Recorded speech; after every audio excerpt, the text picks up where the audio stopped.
How you guys doing tonight? I'm Nini FC, this is Blue Lines TV and welcome to another News Daily video. In today's video I'm going to be talking about Hudson Odoi, Ruben and the news surrounding Sarri. But you guys, before I get into anything, smash that like button, help me get more than 750 likes for today's video, and don't forget to press the bell notification button either to stay tuned to all things Blue Lines TV. Anyway, you guys, starting with the positive news for today, that's in regards to Hudson Odoi being called up to the England national team in replacement of Ruben Loftus-Cheek, and of course it is quite sad. The news right now is that people feel like this could be a precautionary measure made by us to really make sure that, Ruben is going to be okay, because the last thing we need, or what Sarri needs, is for Ruben to get another injury, because that's not helping anyone, and of course he's in a very delicate situation. I'm really hoping that it is something that does get resolved in the future.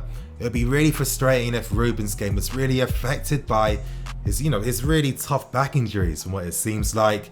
And hopefully this is something that gets better in the future. But of course, fantastic news for Hudson Odoi. Every test he gets, he passes every single time. I think it's another test now, training with the England national team. I think that he's going to pass it. I think that he's going to be confident, because I feel like he's a guy that has real confidence in his abilities. And I think that, there's a lot of the England guys already. Of course, guys like Sancho as well. It was great to see all their social medias, of course, congratulating him, Sterling saying his thing.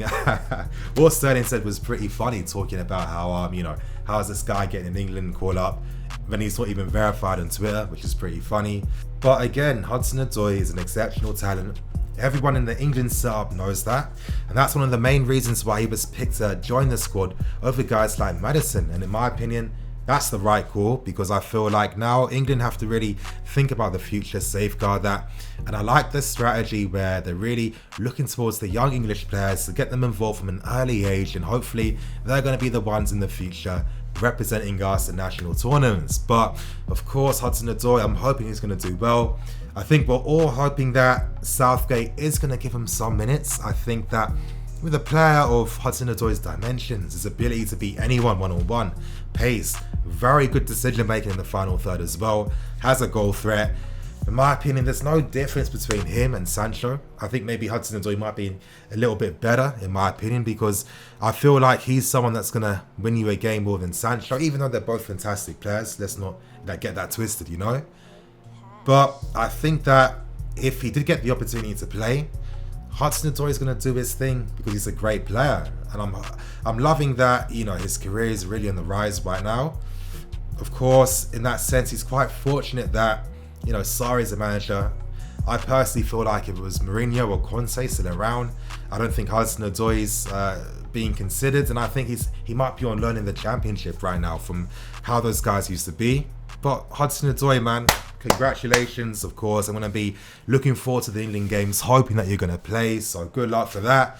But you guys, of course, to end on the final story, of course, I'm going to be giving my thoughts and opinions on the news surrounding Sarri. Now, news is coming out from Sky Sports and Calcium Masato.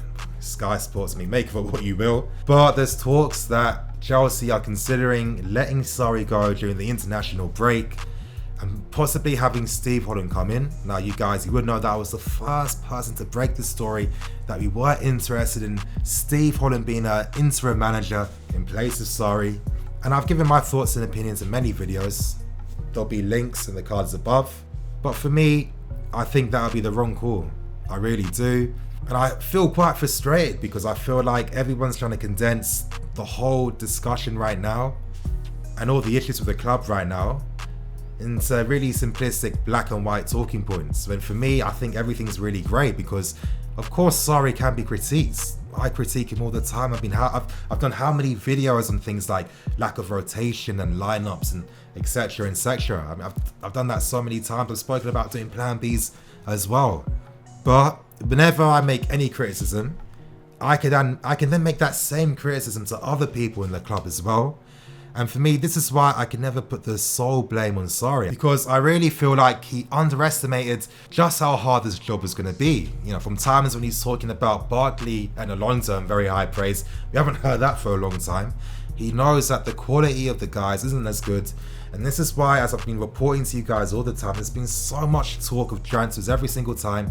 There's a reason why we wanted to sign 2 midfield players in January, and we were close to doing that. There's a reason why Sarri is constantly vouching for players and talking to the board about players, which I've been telling you guys about, because I honestly feel like, he overestimated the abilities of the squad, didn't realize too late, and now it's like, it's a redeeming job from then on.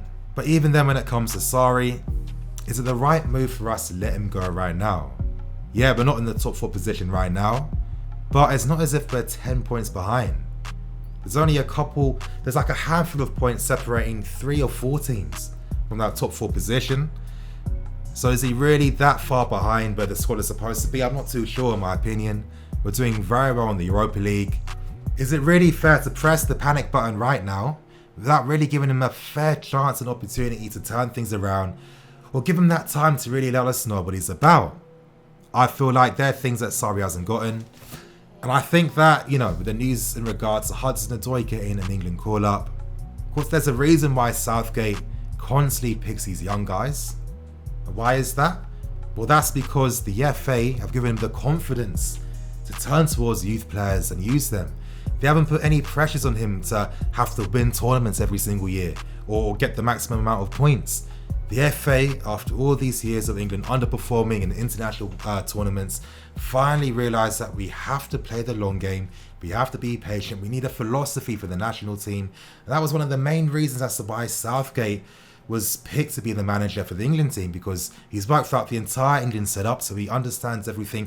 He knows all the top and promising players. This is why we've seen so many Chelsea players train with the England national teams, from Jay De Silva's to Mason Mounts, Tammy Abraham, Solanke, etc., because there's real talent there and the people behind the scenes know what's happening. I make this point because a lot of people's main criticism with Sarri is that he isn't using many youth players, but he needs a degree of confidence from the boards.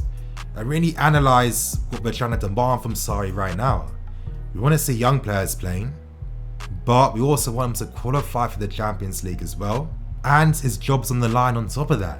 So he's in panic mode, he's in stress mode, he's in survival mode. When you're in survival modes, of course, you're going to be making the safest decisions you think right now, because all you're caring about is surviving to the next day and hopefully getting a run of games so you can decide to do things differently. I mean, it's quite clear that since, games are coming once a week, Sarri has obviously been working on a 4-2-3-1. This is why the team look quite decent when they've used it in the past 2 games. And I'm thinking now, Sarri, if you're still around after the international break, maybe you might adopt to using a 4-2-3-1 from the start, instead of reverting to it when the cards are down. But still though, I know the argument. Hudson Odoi deserves to play on merit. 1,000,000%, of course. I've been a massive advocate for that. I 100% believe that that should be the case. And I don't understand why Sarri isn't doing that. Now, I'm going to be releasing a 5 talking points video tomorrow. I'm going in a lot of depth and detail, so I think you guys should like that. But what I'm thinking right now is we can survive without Sarri. I've spoken about this before. I think the only conditions for me in which Sarri could leave was if we hire someone that's been within the club setup, if that's a Holland, if that's Lampard or Morris, or promoting someone from within to come up. Because I personally feel now the only way to match the ambitions of trying to become a top club is to start doing things our own way. And it would really disappoint me if we're letting Sarri go to then try and sign the next, popular manager, to then really half-ass his appointment, Don't really get him with the players, don't give him the time, and demand impossible things from him. If the board said to Sarri, listen, it's okay if we don't make it into the Champions League, I guarantee we'd be setting a lot more creative lineups from Sarri, because he'd be thinking, you know what, I want to build a team for the next season. That's what I honestly think he's going to do, but he can't really afford to do that. And I find it quite ironic that Chelsea now care about youth players all of a sudden, because reports are stating that one of the main reasons as to why they're questioning letting Sarri go is because he isn't using youth players. And I can confirm, because I told you guys in a video like last month, that the boards have been encouraging Sarri to use Hudson Odoi more because they want to see him play. They don't want him to go to Bayern. But what's one of the other reasons? Oh, the transfer ban. oh, you just remembered that there's a possibility that we might not be able to sign players for a year, and we're going to have to turn towards the loan army and some loan players. And it's like, if we don't make it into the Champions League on top of that, then we really need these young guys to play. So this is why I feel it's not fair on Sarri, because now he's got an impossible job. He needs to try and save it. He needs to try and secure Champions League football. He's got to try and win the Europa League. He's got to then try and think about youth players for next season as well. There's only so much a guy can do right now.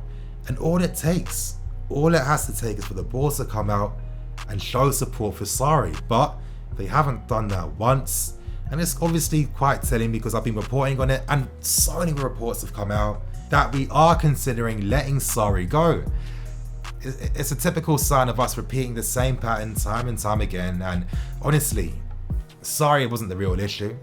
The main issue with this club is always going to be on the board, because when it comes to footballing decisions, it's not there, you guys. It's really not. Look at someone like Michael Ballack. Now, for a while now, I haven't heard any talks of him being in the runnings for the director of football role. But is it a surprise? I mean, we've heard the things he said in interviews. He seems to have some very strong opinions in regards to what Chelsea need to do. He said it himself. He feels like the current level of the squad isn't good enough just yet. Do you really think he's going to be a yes man? Because from what I was reporting to you guys in regards to Luis Campos, it was more about him controlling the loan army instead of really having any real footballing decisions behind the scenes. And of course, Ballack isn't going to be signing to be a yes man and a puppet. That's not going to be the case at all. This is what I mean. The focus with this club isn't on sporting success. It's not. It's all about money, you guys. That's all it's about, end of the day. This is why when it comes to things like transfers, we don't really support the managers. We don't really, do our most to sign players. If you have to spend a bit extra to sign someone that's going to improve the team, we're not going to do that. We'd rather go and change your entire strategy to try and sign average players for, decent prices. All I'm saying is, when you have a board like this, you make it impossible for any manager. Now, if Sarri does go, it's going to be a real shame. I don't think that he was fully supported at all. I honestly believe that over time, he could definitely turn this around. It seems that we're a club that don't really care about philosophy. I think we're a club that care more about what's going to make us money. And this is why the club are prioritising getting into the Champions League over long-term development and our future. And that's the worrying thing. It really is. But you guys, that's my thoughts and opinions on today's news stories. Please like, comment and subscribe. I'm Nini FC. This is Blue Line CV. Signing out.